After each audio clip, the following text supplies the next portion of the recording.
um investimento na implantação de um novo processo de desenvolvimento de projetos, você é apresentado a 4 fluxos estimados de caixa, com desembolsos no ano 0 e receitas nos 3 anos seguintes. Pode-se ver ainda o índice de lucratividade e o valor presente líquido. Então já fez aí já nos deu 2 parâmetros de análise, o índice de lucratividade e o valor presente líquido, ambos estão correlacionados. A gente vai dar uma analisada aqui. A partir dos dados fornecidos, conclui-se que... Então, vamos analisar a tabela. Então, aqui nós temos projeto A, projeto B. Os valores que serão investidos em cada projeto estão aqui no ano 0. O sinal negativo é um indicativo de saída do caixa, então é um desembolso que está sendo feito no caixa para esse projeto.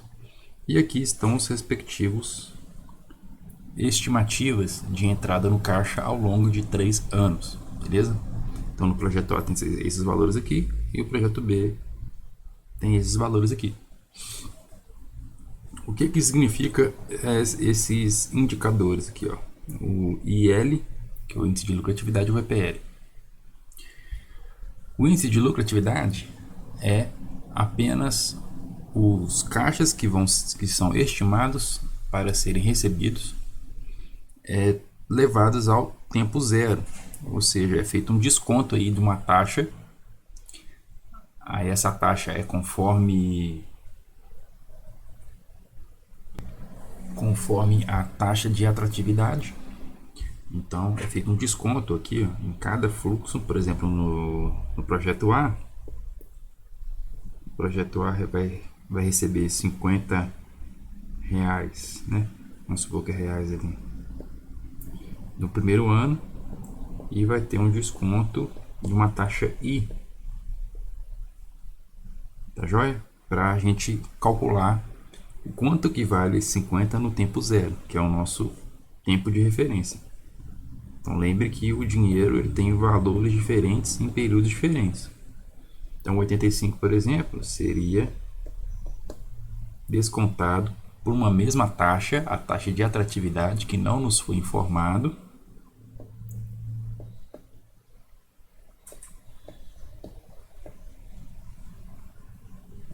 E a mesma coisa no terceiro, só cada um no seu respectivo período, tá vendo? E pela mesma taxa, o mesmo I. E esse I também é dado aqui no VPL dos fluxos de caixa do projeto B, beleza? Porém, esse I não foi nos informado, né? Ele está aí de implícito para a gente analisar. Então, o IL, ele é os valores desse fluxo de caixa descontado, trazidos no tempo 0, e dividido pelo valor do capital investido. Então, por exemplo, aqui a gente consegue calcular esse IL através do VPL, que o VPL é o fluxo de caixa descontado menos o valor investido. Aí a gente consegue analisar o quanto de lucro ele vai ter considerando o tempo 0, entendeu? Então, por exemplo, a gente sabe que o VPL do fluxo de caixa é 70,70. Então, o meu caixa estimado aqui nos 3 anos, eu sei que é de 120 mais 70,70, que é igual a 190,70. Então, esses 3 fluxos aqui, ó, quando levados ao tempo 0 por uma taxa desconhecida, vai dar igual a 190,70. E para chegar no IL, é feito a razão entre o capital investido nesse projeto. Então, é 190,70 dividido por 120, que é o valor investido aqui nesse projeto A, beleza? Então, essa razão aqui é de 1,59. Ou seja, para cada real investido nesse projeto, ao longo de 3 anos, ele vai retornar 1,59, entendeu? Então, ele paga o investimento e ainda tem de lucro 59 centavos para cada real. Então, essa é a análise que é feita, que a gente consegue extrair através dessa tabela, beleza? Então, vamos analisar aqui as opções para responder ao gabarito e vamos ver qual que se encaixa aqui, qual a informação está correta, beleza? O fluxo de caixa A não apresenta lucro na configuração em que foi apresentado. Errado, ele apresenta lucro sim. Tanto aqui, ó, o índice de lucratividade dele é 1,59. Aí, igual eu falei para vocês, a cada R$1 investido nesse projeto, a expectativa é que em 3 anos ele vai retornar 59 centavos de lucro, entendeu? Então, essa alternativa está incorreta. Vamos marcar aqui de vermelho, cortar.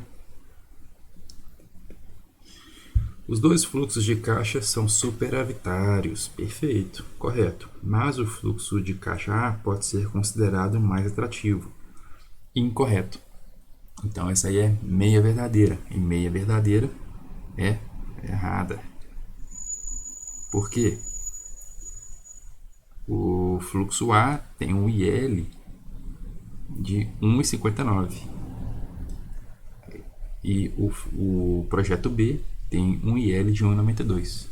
Então, o índice de lucratividade dele é maior pelo investimento, entendeu? Então, aqui a cada R$1, no projeto B a cada R$1 retorna 92 centavos de lucro. E no projeto A cada R$1 retorna 59 centavos de lucro. Beleza?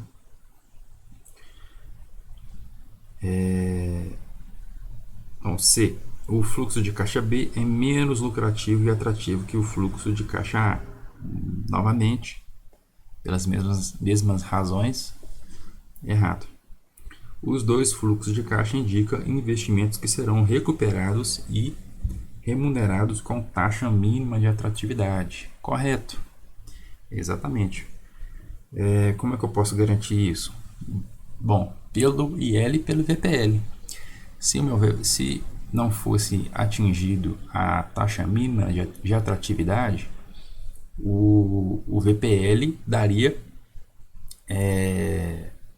zero negativo, né? Zero seria exatamente a taxa mínima e negativo seria menor do que a taxa mínima. E o IL seria menor do que 1, então daria em valores menores do que 1, entendeu? Então, o indicativo de que o investimento vai recuperar e remunerar com a taxa mínima é o IL ser maior do que 1 e o VPL ser maior do que 0, entendeu? Então, essa alternativa aqui é a correta. Bacana? Não é o B. A letra E. O fluxo de caixa B, embora lucrativo, indica uma taxa interna de retorno menor que a taxa mínima de atratividade. Neste caso também é falso, pois a taxa interna de retorno é uma taxa que vai igualar o fluxo de caixa estimado com o investimento feito no projeto. Então, se a taxa mínima de atratividade fosse menor que a taxa interna de retorno, o IL daria menor do que 1 e o VPL seria negativo, certo? Então também essa é uma afirmativa falsa. Beleza? Então, apenas pelo fato do VPL ser maior do que 0, a gente já poderia afirmar que a taxa interna de retorno é maior que a taxa mínima de atratividade. Ela não é a taxa interna de retorno não é o rendimento do projeto. ela é uma média ponderada geometricamente ao longo dos períodos. Então ela é esse I, beleza? Então, trocando a definição desse I aqui, supondo que o nosso IRR, a nossa taxa interna de retorno, que é a TIR, né? Alguns livros chamam de IRR e outras TIR, seja 5%. Esse 5% não é a rentabilidade do projeto. Ela entra aqui, ó, onde está esse I, entendeu? Então, essa taxa aí. Então, para saber a rentabilidade do projeto ao longo desses 3 anos, a gente teria que desenvolver essas contas aqui conforme período, entendeu? Então, é uma outra situação que a gente tem que fazer para descobrir a rentabilidade real de cada projeto, tá bom? Então essa aqui também fica falsa. Bacana? Então finalizamos a questão e no próximo vídeo vamos fazer outras de concurso público que são bem interessantes também para a gente reforçar a parte teórica das matérias de matemática financeira, beleza? Então até a próxima. E o conteúdo completo fica lá na plataforma, tá joia? Eu vou abrir um capítulo só de questões de concurso. Aí quem quiser estudar questões específicas de concurso, seja membro da plataforma e acessem o curso de matemática financeira, tá bom? Tem lá gratuitamente para você estudar. Então, até mais.